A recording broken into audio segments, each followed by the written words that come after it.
നമ്മൾ പഠിച്ചുകൊണ്ടിരിക്കുന്നത് അടുത്ത തലമുറയിലേക്ക്, നെക്സ്റ്റ് ജനറേഷനിലേക്ക് എങ്ങനെയാണ് നമ്മുടെ ബിസിനസ് ഹാൻഡ് ഓവർ ചെയ്യുന്നത്, എന്തൊക്കെ ചലഞ്ചസാണ് പുതിയ തലമുറ ഇത് ഏറ്റെടുക്കാൻ കാണിക്കുന്നത് എന്നുള്ളതിന് 5 സീക്രറ്റുകളാണ് നമ്മൾ പഠിച്ചുകൊണ്ടിരിക്കുന്നത്. 4ാമത്തെ മറ്റൊരു പ്രധാനപ്പെട്ട ഒന്നാണ്, നമ്മുടെ ബിസിനസ് പുതിയ തലമുറയിലേക്ക് അട്രാക്റ്റ് ചെയ്യണമെങ്കിൽ focus on leadership every level. അവർക്ക് ലീഡർഷിപ്പ് കൊണ്ടുവരാൻ നമുക്ക് സാധിക്കണം. എന്താണ്?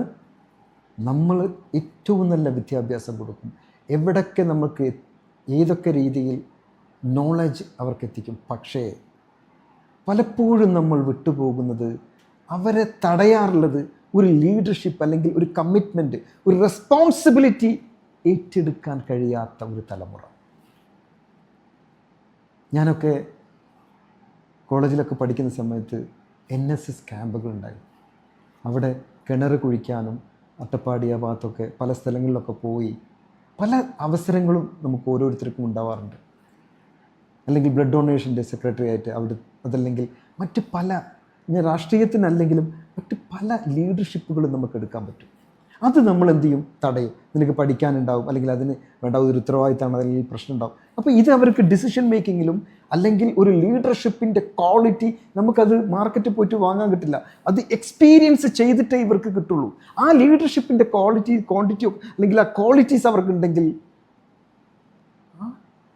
ഉയർന്നു വരുന്ന ആ പുതിയ തലമുറയ്ക്ക് അത് വളരെ പ്രധാനപ്പെട്ടതാണ്. അപ്പം every level two B leadership കൊണ്ടുവരണം. അതിന് നമുക്ക് ഏറ്റവും എളുപ്പ മാർഗ്ഗമാണ് നമ്മളെ കുടുംബത്തിൽ തന്നെ നമുക്കൊരു ബഡ്ജറ്റ് ഉണ്ടാക്കുമ്പോൾ അവരെ കൂടെ കൂട്ടുക, പ്രധാനപ്പെട്ട ഒരു ഫംഗ്ഷൻ ഉണ്ടാകുമ്പോൾ അവരെ മുൻനിർത്തുക. അങ്ങനെ ഉത്തരവാദിത്തങ്ങൾ കൊണ്ടുവന്ന് ലീഡർഷിപ്പിൻ്റെ മർമ്മപ്രധാനമായ അത് കുട്ടികളെ ട്രെയിൻ ചെയ്തെടുക്കണം. Leadership at every level. അതാണ് 4ാമത്തെ ജനറേഷൻ, അതായത് നെക്സ്റ്റ് ജനറേഷനെ നമ്മുടെ ബിസിനസ്സിലേക്ക് അട്രാക്റ്റ് ചെയ്യാൻ, അവർക്ക് ഏറ്റെടുക്കാനുള്ള വഴിയൊരുക്കുന്നതിൻ്റെ 4ാമത്തെ സീക്രട്ട്. Thank you.